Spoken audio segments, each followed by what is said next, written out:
Тақаташ районы Найманкөл ауыл фуқаралық жиынынан Садылаев Жемшит фермер қожалығы. Биылғы Құдай қаласа 26 жылдың пақта егістерін башлап жатырмыз. Алдынан бір 5 гектар егіп едік, ол бақталарымыз уже шығуға шамалап қалды. Бүгін егіп жатырмыз. Қазіргі заманауи селкілерден пайдаланып, қазіргі заманауи тракторлардан пайдаланып, қалай бірсен автопилот қойылған тракторларға көп тракторшылар үшін көп әбзеліктері болып атыпты.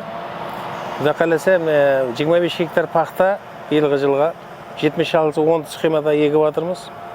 Үшінші ұсылында. Бидайларымыз 10 гектар бидайымыз бар.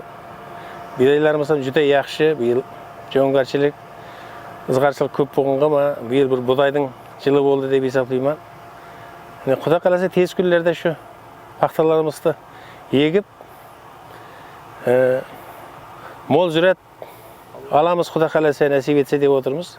Өткен жылан бір 45 центнерден айбедік, биыл нәсіп етсе 50-60 центнерге жетіреміз деген үмітіміз бар. Ғалледен 10 гектар ғаллеміз бар.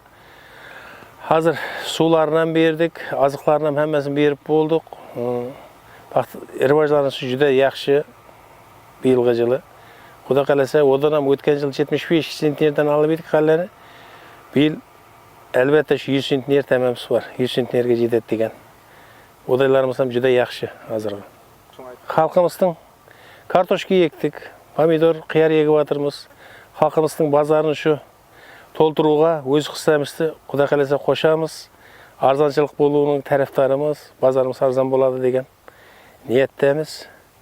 Қолдан келгенше шәрекет қылып жатырмыз.